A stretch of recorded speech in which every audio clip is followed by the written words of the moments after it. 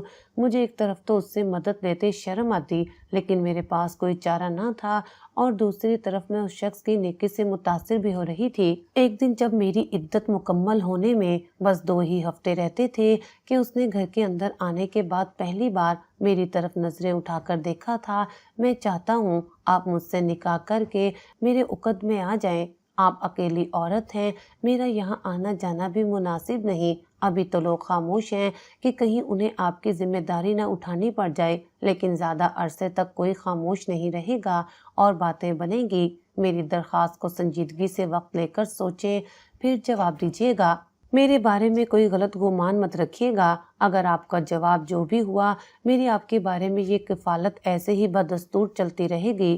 یہ کہہ کر جواب لیے بغیر ہی وہ وہاں سے الٹے پاؤں لوٹ گیا تھا۔ اس کی اس درخواست نے میرے دل میں ہلچل مچا دی تھی۔ میں اب اپنی زندگی کے پھر سے اہم ترین موڑ پر آ کھڑی تھی، جہاں مجھے اپنی زندگی کا سب سے بڑا فیصلہ لینا تھا۔ لیکن اس مرتبہ میرے لیے یہ فیصلہ کرنے کو امی موجود نہ تھیں، بلکہ مجھے خود اب اپنی زندگی کے فیصلے کرنے تھے۔ اس لیے میں بہت کشمکش میں تھی۔ مجھے رات بھر نیند نہ آئی۔ اگلے روز جب وہ آیا تو میں نے اس سے حامی بھر لی اور کہا کہ میں چوری چھپے اس سے نکاح کر لوں گی، کیونکہ میں ابھی کسی کو یہ کہنے کا موقع نہیں دینا چاہتی کہ عدت ختم ہوتے ہی شادی کر لی، کیونکہ ایسے سب کو لگتا مجھے حنان کی موت کا افسوس نہیں ہے، حالانکہ ایسا نہ تھا۔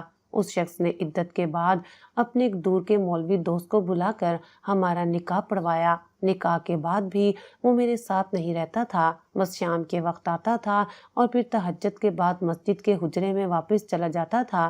ایسے ہی سلسلہ چلتا رہا۔ میری زندگی میں یہ دوسرا مرد تھا جس نے مجھے اپنا دیوانہ بنا لیا تھا۔ اس کا نام ابو بکر تھا۔ ابو بکر اور حنان دونوں میں قدر مماثلت تھی۔ دونوں عزت دینے والے، قدر کرنے والے مرد تھے۔ ابو بکر نے مجھے کہا تھا کہ میں اس کے ساتھ چلوں، لیکن میں فی الحال کچھ عرصہ اس گھر میں رہنا چاہتی تھی، لہٰذا اس نے مجھے چند ماہ کا وقت دیا تھا اور پھر ایک نیا گھر نئے محلے میں لے کر وہاں جانے کا سوچ رہے تھے۔ اسی دوران 2 ماہ کے بعد میرا حمل ٹھہر گیا تھا۔ مجھے بہت ڈر لگنے لگا تھا کہ میں لوگوں کا سامنا کیسے کروں گی اور لوگ مجھے کیا کہیں گے جب انہیں اس متعلق معلوم ہوگا، لیکن یہ تسلی تھی کہ کچھ وقت میں ہم یہ محلہ چھوڑ دیں گے۔ ابو بکر ایک دن دوسرے شہر جانے کے لیے گیا۔ اس نے کہا تھا کہ وہ چند دنوں میں آ جائے گا، لیکن وہ واپس نہ آیا اور اس کی بس کے حادثے میں موت ہو گئی۔ اس کی میت جب محلے میں آئی تو مجھ پر سکتہ طاری ہو گیا۔ یہ میری زندگی کا ایک اور صدمہ تھا جو مجھے اتنی قلیل مدت میں مل گیا تھا۔ 1 ہی سال کے اندر میں 2 مرتبہ نکاح کر کے 2 مرتبہ بیوہ ہو چکی تھی، اور میری بیوگی میں میرے پاس کوئی جذباتی سہارا تک موجود نہ تھا۔ اس صدمے نے میری ساخت ہلا کر رکھ دی تھی۔ اس بیوگی سے بڑھ کر میرے لیے پریشان کن بات یہ تھی کہ میرے نکاح کے گواہان کو میں نہیں جانتی تھی۔ میرے پیٹ میں بچہ پل رہا تھا، میں کیسے اس کو لوگوں کے سامنے لاؤں گی؟ لوگ مجھے بد کردار کہیں گے۔ میرے یہ سب خیالات بڑھتے گئے تھے اور مجھے عجیب وسوسے ہونے لگے تھے، کیونکہ حنان کی موت کو اب 7 ماہ ہو چکے تھے۔ دائیا کو بلا کر میں نے معائنہ کروایا تو معلوم ہوا کہ میں حاملہ ہوں اور میرا دوسرا ماہ چل رہا تھا، مطلب کہ لوگوں کو پتہ چل جائے گا کہ حنان کی وفات کے بعد میرے ہاں ممکنہ مدت کے بعد اولاد ہوئی ہے، اور ایسا ہونا میرے اوپر بد کردار عورت کا دھبا لگا دے گا۔ یہ سوچ میرے لیے سوہانے روح تھی۔ میرے خدشات بجا تھے۔ وقت تیزی سے پھسلتا گیا اور وہ دن بھی آ گیا جب دائیا نے میری کوکھ میں پلنے والے بچے کو میری گود میں لا رکھا تھا۔ اس مرتبہ مجھے آسانی یہ تھی کہ ابو بکر اپنی جمع پونجی میرے پاس چھوڑ کر گیا تھا، اس لیے میں کسی کی مدد کی محتاج نہ تھی۔ لیکن میرے ہاں پیدائش کی خبر سن کر محلے میں کوہرام مچ گیا اور لوگ طرح طرح کی باتیں کرنے لگے تھے۔ مجھے لوگوں کی باتیں اور نظریں چبھنے لگی تھیں۔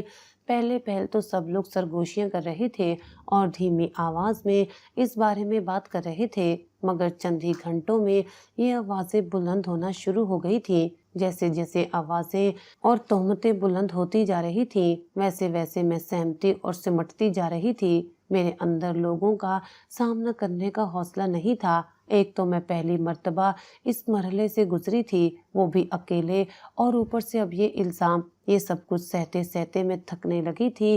اس کل موہی کو اس محلے سے باہر نکال پھینکو، اس محلے سے اسے در بدر کر دو۔ ایک طرف سے آواز آئی تھی، اسے یہاں سے نکالو، یہ یہاں منہ کالا کرے گی تو ہمارے بچوں پر کیا اثر پڑے گا۔ دوسری طرف سے آواز آئی، لوگوں نے ٹولے کی شکل اختیار کر لی تھی اور ہر حد پار کرتے ہوئے وہ گھر کے اندر داخل ہونے لگے تھے۔ انہوں نے مجھے یہاں سے نکالنے کی غرض سے نہیں بلکہ مجھے سنسار کرنے کی غرض سے دروازے پر دھاوا بول دیا تھا۔ حالات کنٹرول سے باہر ہو گئے تھے، مجھے سمجھ نہیں آ رہی تھی میں کیا کروں۔ گھر میں صرف میں تھی اور عیسائی دایا تھی جس نے میرا علاج کیا تھا۔ ہم دونوں کی جانیں خطرے میں تھیں۔ لوگوں کا ہجوم امٹ کر گھر کے دروازے پر آ پہنچا تھا۔ پہل تو انہوں نے فقط دستک دی تھی، لیکن بعد میں وہ اسے باقاعدہ توڑنے لگے تھے۔ ایسا معلوم ہوتا تھا 2 لوگ دروازے کو دھکے مار کر توڑنے کی کوشش کر رہے ہیں۔ اسی وقت جب یہ سب حالات بن چکے تھے، ایک نوجوان شخص جو اس محلے کی مسجد کا مولوی تھا، وہ آیا اور اس نے ان سب کے سامنے کھڑے ہو کر انہیں روکنے کی کوشش کی۔ یہ شخص ابو بکر کی وفات کے بعد یہاں مولوی بنا تھا، ورنہ پہلے ابو بکر ہی اس فرض کو سر انجام دیتے تھے۔ اس نے انہیں اس کام سے باز رکھنے کے لیے اپنی جان پر کھیل کر اس ہجوم کو روک لیا تھا۔ سب پیچھے ہو جاؤ، یہ کیا کرنے لگے ہو تم لوگ؟ اس نے اس ہجوم کو کمزور سا دھکا دیا۔ ایک نوجوان کے آنے سے اس ہجوم کو کچھ فرق تو نہیں پڑا تھا، مگر وہ سب ایک لمحے کے لیے رک سے گئے تھے۔ یہ بد کردار ہے، مولوی صاحب اس کو یہاں سے نکالو ورنہ اللہ کا عذاب آئے گا۔ سامنے کھڑے شخص نے کہا جو بھی دروازہ توڑ رہا تھا، یہ کوئی بد کردار نہیں ہے، یہ میرے مرحوم باپ کی دوسری بیوی ہے، اور اللہ کا عذاب اس وقت کیوں نہ آیا جب یہ 3 روز سے فاقہ کاٹ رہی تھی اور جب تم سب کھا پی کر ڈکار رہے تھے۔ اس کی ان باتوں نے جیسے سب کے منہ پر زناٹے دار تھپڑ رسید کیا تھا۔ کیا کہہ رہے ہو، یہ مولوی صاحب کی منکوہاں ہیں۔ سب میں سرگوشیاں ہونے لگی تھی۔ میں بھی یہ سن کر حیرت زدہ تھی کہ یہ نوجوان شخص ابو بکر کا بیٹا ہے۔ دراصل ہماری شادی کے بعد ہمیں موقع ہی نہ مل سکا تھا کہ میں ابو بکر سے ان کے ماضی کے متعلق پوچھتی، کیونکہ میں اپنے ہی غم میں نڈھال تھی اور وہ صرف میری دیکھ بھال میں مصروف تھے۔ ابھی ہمارے درمیان اتنی بے تکلفی ہی نہیں آئی تھی کہ ہم ایک دوسرے سے اپنی تمام تر باتیں شیئر کر لیتے اور میں ان کے خاندان کے متعلق جان پاتی۔ جی ہاں، ابا یہاں ان کی عدت کے دوران آئے تھے۔ انہوں نے جب ان کا حال دیکھا تو ہمیں بتایا، پھر ہم سب نے یہی مشورہ کیا کہ ابا کو ان سے نکاح کر لینا چاہیے۔ ویسے بھی امی کی وفات کے بعد سے ابو نے دوسری شادی نہیں کی تھی ہماری خاطر، لیکن اب ہم اس قابل ہو چکے تھے کہ اپنے والد کی خدمت کرتے، اس لیے انہوں نے نکاح کر لیا تھا۔ اس عورت کی پاک دامنی کی گواہی میں دیتا ہوں۔ اس کے بعد اس نوجوان نے، جس کی داڑھی بھی ابھی پوری طرح نہیں نکلی تھی، ہمسایوں کے حقوق کے بارے میں ان سب محلے داروں کو خدا کا احکام بتایا اور ان کی غفلت کا عذاب بتایا تو سب لوگ سجدے میں گر گئے۔ تم سب کی اسی نیچ سوچ کی وجہ سے میرے والد کو اس عورت سے چھپ کر نکاح کرنا پڑا تھا تاکہ اس کے کردار پر کوئی سوال نہ اٹھے۔ اس کی یہ بات سن کر سب لوگ شرمندگی چھپانے کے لیے وہاں سے چلے گئے تھے اور مجمع جھٹ گیا۔ میری زندگی میں یہ تیسرا مرد تھا جس نے مجھے متاثر کیا تھا۔ یہ بالکل اپنے باپ پر گیا تھا۔ میں اور میرا بچہ اسی گھر میں رہنے لگے تھے اور محلے والوں نے ہمارے ساتھ صلہ رحمی کرنا شروع کر دی تھی۔ لوگوں کو دیر سے مگر احساس ہو گیا تھا کہ وہ غفلت میں کیا گناہ کرنے جا رہے تھے، اور ابو بکر کے بچے بھی اکثر میرے گھر آنے لگے تھے جہاں وہ اپنے چھوٹے بھائی کے ساتھ کھیلتے اور میری بھی ضرورت کا خیال رکھتے اور بہت عزت کرتے تھے۔ اور اب آخر کار میری زندگی میں ایک ٹھہراؤ آ چکا تھا۔